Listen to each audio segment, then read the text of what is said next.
Parece que cada vez va a ser un poco más difícil llegar a final de mes. Posiblemente estos días en las noticias estás oyendo hablar mucho de la inflación.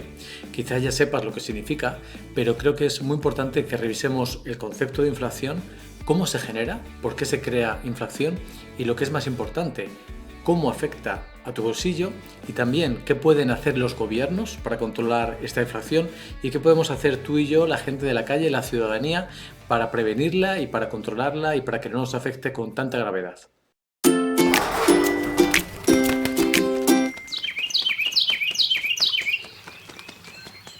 ¿Qué es la inflación? La inflación es el aumento de los precios de los bienes y servicios en un lugar determinado, por ejemplo en un país, durante un periodo de tiempo determinado. Eso puede ser un año o un mes, se mide en ambos periodos de tiempos. ¿Qué quiere decir ese aumento de los precios? Pues dicho de una forma muy sencilla para que tú y yo nos entendamos, que cuando hasta hace poco tú ibas a hacer la compra a una familia de los alimentos necesarios para toda la familia durante un tiempo, ibas a los comercios, espero que fueran locales, del barrio, con estos 50 euros y más o menos te cundía bastante. Volvías con una cantidad de fruta, de verduras, de pescado, más o menos interesante, ¿no? Te daba para unos días. Pero ahora vas con estos mismos 50 euros y ya no te da para tanto. Veámoslo de alguna forma cómo ha ido evolucionando, ¿no? Vamos a coger el caso de España. Voy a enseñarte este gráfico en el que puedes ver la evolución de la inflación en el caso de España en los últimos 2 años. Estamos en el 2022 desde inicios del 2020.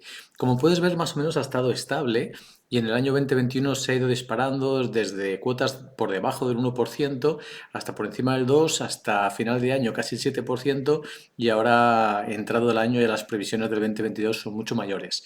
Una explicación, verás que hay dos líneas, la inflación general y la inflación subyacente.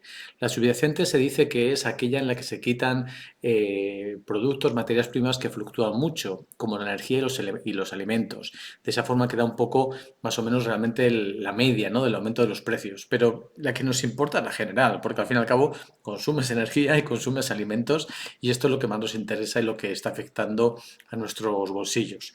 Te voy a poner otro gráfico. Este gráfico, también para España, viene desde los años 80. ¿Por qué te quiero enseñar este gráfico? Como ves al final de él, en el año 2021 se está disparando hacia esos índices, ¿no? En febrero de 2022 ya del 7,4%, pero quiero que veas que esto no, esperemos, no es el fin del mundo, no es la primera vez que ocurre. En los años 80, si preguntas a tus padres o a tus abuelos, recordarán una media del 10-11% de inflación anual, lo cual es mucho. Eso quiere decir que cada año tu dinero valía un 10% menos, te daba para comprar un 10% menos de alimentos o de productos. Eso sí, no queremos volver a ese punto porque realmente la economía en ese momento pasaba por una situación, por un momento muy difícil. ¿Cuáles son las causas para que suban los precios, para que tengamos inflación? Pues lógicamente la subida de la energía, la subida de materias primas que son necesarias para fabricar, para producir otros productos. Realmente esto se debe a lo que se llama la ley de la oferta y de la demanda. Puedes ver en esta imagen de forma muy sencilla qué es eso de la oferta y la demanda. La oferta son las empresas, los mercados, las tiendas, los comercios que venden o a otras empresas o a las personas todo tipo de productos. Y la demanda somos las personas que necesitamos comprar esa energía, esos alimentos, ese vehículo, alquilar o comprar esa vivienda y también otras empresas que compran a sus proveedores. ¿Cómo funciona esta ley de la oferta y de la demanda? Muy sencillo. Imagínate el caso del aceite de oliva. Imagina un año en el que ha habido mucha producción. Hemos producido muchas aceitunas y tenemos mucho aceite de oliva y las personas que lo compran somos la misma cantidad de personas, la población que estamos en un país determinado. ¿Qué es lo que ocurre? Los productores intentan venderlo a un precio más barato para que las personas que somos las mismas nos animemos a comprar un poquito más de aceite porque está más barato. Y por eso se disminuye el precio al haber producido mucha cantidad. También puede ocurrir al revés. Imagínate un año en el que ha habido muy poca recolección de aceituna y entonces hay menos aceite disponible en el mercado para que tú y yo lo compremos. Entonces, ¿qué hacen los productores? Lo ponen un poquito más caro porque sí o sí necesitas comprarlo un mínimo de cantidad para alimentarte y si no buscarás sustituirlo por otro tipo de aceite o por otro producto. Esa es la fórmula en la que la oferta y la demanda influyen en los precios, es decir, en la inflación. Por supuesto, también hay otras causas que generan puntualmente inflación, como los conflictos bélicos, por ejemplo. Y lo estamos viendo ahora con la guerra entre Rusia y Ucrania, como puedes ver en el vídeo que también encontrarás en mi canal, el por qué estamos en guerra entre Ucrania y Rusia, donde hablo de esa crisis energética o esa lucha por la energía que también tenemos encubierta. Ahí puedes analizar las causas y la interdependencia que tenemos en Europa, ¿no? Todo lo que compramos de gas, de petróleo, de carbón a Rusia y también todo lo que compramos a Ucrania de diversos metales y de materias primas, como por ejemplo maíz. Pero quiero que analicemos con una mirada más amplia. Imagínate el mundo. Vamos a mirarlo con una mirada que no nos suelen decir los políticos en nuestros países, en ese corto plazo con el que funcionan, y en ese siempre decir que la culpa es una causa externa, yo no tengo nada que ver, o echar la culpa al otro, ¿no? Lo que siempre hacen los políticos. Sabes de lo que estoy hablando. Vamos a mirar el mundo entero. La oferta y la demanda. ¿Cuál es la oferta y la demanda en el mundo? Empecemos por la demanda. La demanda somos las personas. Antes en el ejemplo del aceite te decía, hay más producción o menos producción de aceitunas, entonces para el mismo número de personas suben o bajan los precios y así se regula, ¿no? La inflación sube o baja. Pero lo que ocurre es que la demanda, el número de personas, la población mundial, está creciendo un montón. De esto no te habla nadie. Vamos a verlo en un gráfico. Si ves en este gráfico, desde el año menos 10.000 antes de Cristo, donde había 4 millones de personas, solo 4 millones de personas, imagínate, no sé, Madrid, era toda la población mundial, ha ido evolucionando hasta la era de Cristo, ¿no? El nacimiento de Cristo con 190 millones de personas, como 4 o 5 veces España, para que nos hagamos a la idea. Y actualmente estamos ya por encima de los 7.700 millones, caminando hacia los 8.000 millones de personas. ¿Ves cómo el gráfico en el siglo XX se dispara? La población mundial empezamos a crecer un montón. ¿Qué quiere decir con esto? Al haber más gente, pues que consumimos muchísimo más, demandamos mucho más. Te voy a poner otro gráfico. Este me gusta en especial porque yo nací en el año 1974 y aquí puedes ver como en el año 1974, por verle el detalle de los últimos años, algo muy cercano, algo que yo he vivido porque nací, éramos 4.000 millones de personas y ahora caminamos a muy buen ritmo para en 2027, dentro de nada, ser el doble. Hemos duplicado. Solo en mi vida, en la vida de Diego Isabel La Moneda, hemos pasado de 4.000 a 8.000 millones de personas y siguiendo el camino hacia los 9.000 millones. Esto quiere decir que la demanda es mucho mayor, pero es que se ha duplicado tan solo en estos años, ¿no? En 48 años, desde 1974. Además de ser mucha más población, consumimos mucho más. Esto se debe a dos factores. Por una parte, uno es muy positivo. Hay más gente que puede acceder a alimentos, hay más gente que puede acceder a medicinas, a un hogar, sobre todo en países en vías de desarrollo que han ido evolucionando y avanzando, en África, en Asia, en América, y en todos los lugares cada vez más personas pueden acceder a más recursos necesarios para la vida. Esto es positivo. Repito, esto es muy bueno. Pero es verdad que una vez que llegamos a ese punto, vivimos en una era, en un mundo del hiperconsumo. Todos queremos más y más, queremos comprar más ropa, queremos no tener uno ni dos, sino tres vehículos en cada una de las viviendas, queremos una segunda y una tercera vivienda. Y esto hace que la demanda, que somos muchas más personas, también consumamos mucho más porque hay personas que pueden acceder a eso que es necesario y repito, eso es muy positivo, pero también estamos en esa locura del hiperconsumo. Conclusión, la demanda es mucho mayor y eso afecta directamente a la inflación. Veamos ahora la oferta a nivel global, a nivel del planeta, igual que hemos visto la demanda. Bueno, la oferta, es decir, todo lo que se produce de alimentos, la energía, metales, etcétera, para producir todos los servicios y productos que consumimos, se ve afectada por varias causas. Por una parte, como hemos visto en el ejemplo del aceite, puede que un año, por una sequía o por una inundación o por cualquier otra causa, haya más o menos producción de un producto primario, ¿no? Y eso afecta directamente al precio. Causas naturales, estacionales. Pero hay una muy importante, el cambio climático, algo con lo que no contábamos hasta ahora. Porque el cambio climático ya no es la estacionalidad o un año que viene mejor que otro, sino que cuando hay una inundación, cuando hay una sequía o una desertificación de ciertas zonas, como por ejemplo el sur de España, que sabemos que está en un proceso de desertificación, se va a producir mucho menos. Y cuando producíamos menos, ¿qué ocurría? Los precios subían, sobre todo cuando había mucha demanda. Y hemos dicho que tenemos cada vez más demanda. Es decir, el cambio climático va a ir haciendo, ya está haciendo, que poco a poco los productos vayan aumentando y que haya muchas fluctuaciones, que haya aumentos, picos muy puntuales, muy elevados. Pero además de esas causas naturales estacionales que siempre han ocurrido, además del cambio climático, que es algo nuevo, hay una tercera causa súper importante que afecta a que la oferta cada vez sea menor y eso afecta muchísimo a la inflación y a nuestro futuro. Vivimos en un planeta finito. ¿Qué quiere decir esto? Que los recursos son limitados.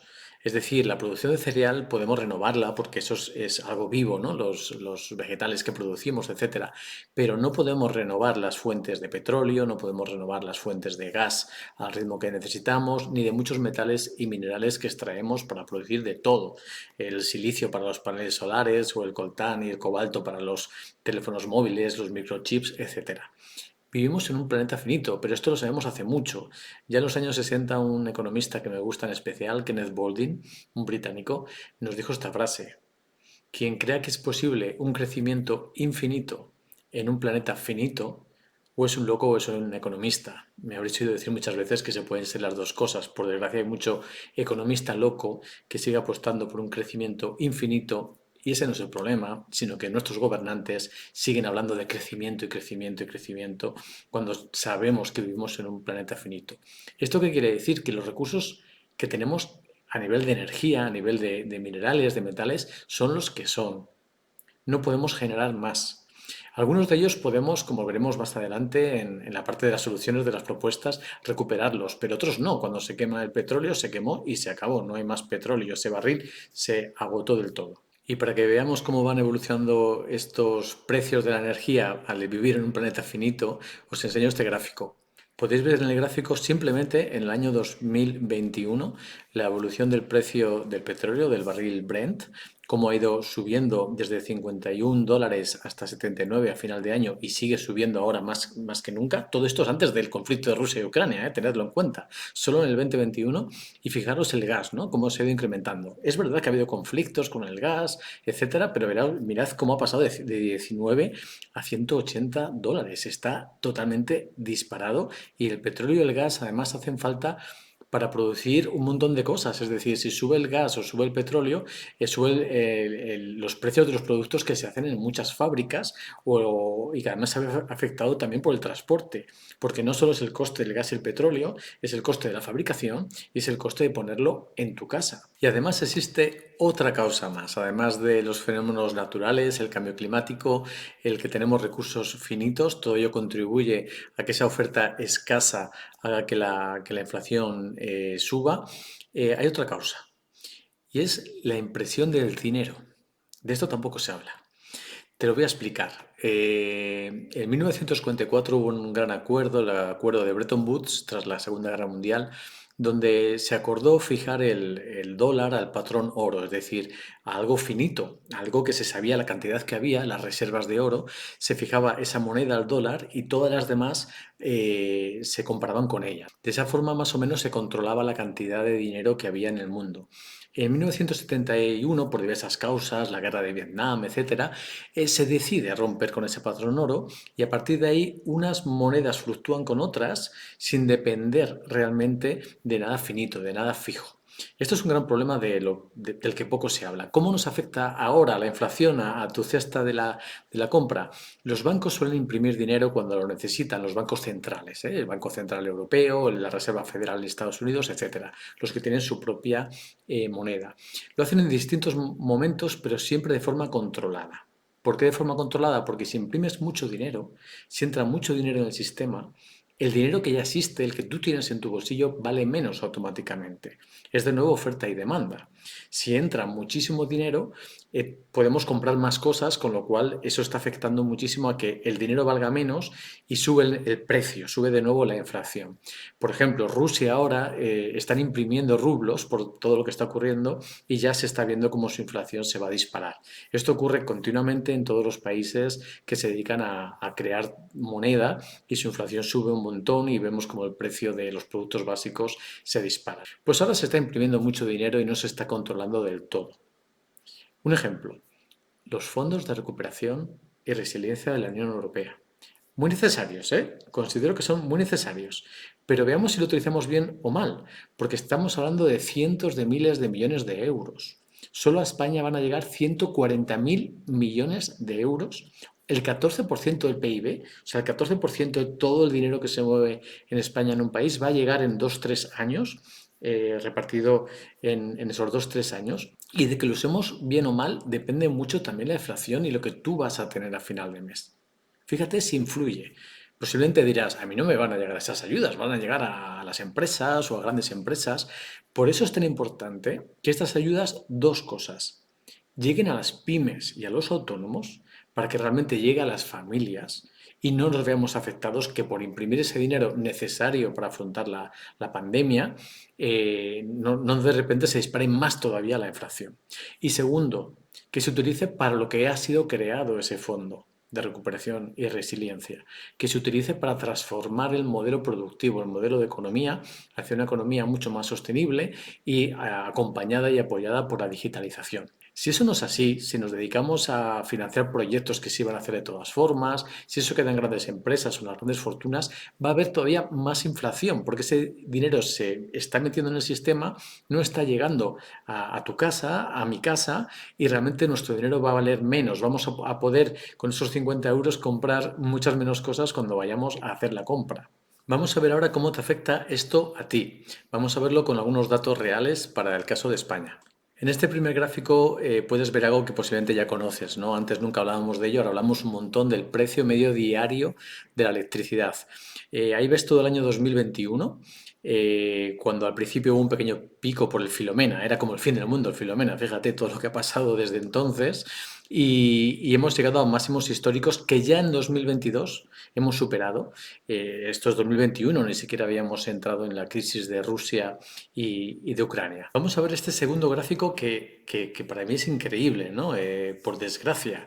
Esta es la evolución de los precios agrícolas y ganaderos en España. Es una fuente del Ministerio de Agricultura y ahí puedes ver cómo el aceite de oliva ha incrementado su precio un 64%, semillas, cultivos industriales, cereales, más de un 30-40%. Abajo ves la lana, por ejemplo, un 17%. Esos son precios que afectan directamente a las cosas que estamos comprando cada día. Bueno, como ves, estamos hablando de algo muy serio, de algo que afecta directamente a las economías de las familias. Imaginemos una familia donde entran 2.000 euros, por poner un supuesto, ¿no? Con un sueldo o con un sueldo y medio o dos sueldos. Si de repente tenemos una inflación del 7 o el 8%, estamos hablando de que esos 2.000 euros valen 150 euros menos. Y quitarte 150 euros al mes en esa familia supone, ¿qué hacer? No poner la calefacción, como ha sugerido Borrell, comer menos comida, comida de menos calidad, no comprar ciertas cosas que necesitas para tu día a día. ¿De qué te quitas? Realmente estamos hablando de una crisis económica que nos va a afectar a muchas personas y que va a tener muchas consecuencias. Esto es muy, muy serio. Y los gobiernos están tomando medidas puntuales, ¿no? Para frenar la subida de la energía, etcétera.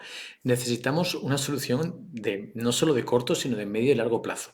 Y por eso lo que voy a hacer a continuación, lo que voy a hacer en el siguiente vídeo, es explicaros qué tienen que hacer los gobiernos para realmente frenar esta inflación que va a seguir subiendo porque hay causas no solo puntuales, sino que, como hemos dicho, de oferta y demanda global que realmente hacen que esta inflación suba, qué tienen que hacer los gobiernos y también qué podemos hacer nosotros, la ciudadanía. Eso lo vemos en el siguiente vídeo. Ya sabes, puedes suscribirte al canal si no lo has hecho todavía, compartirlo y poner cualquier comentario, cualquier pregunta, porque creo que la conversación lo merece. ¿Cómo lo estás viviendo? ¿Cómo te afecta? Y cualquier sugerencia, porque entre todos tenemos que encontrar respuestas a estos retos con los que vivimos para poder superarlos y para poder mirar al futuro con algo de optimismo.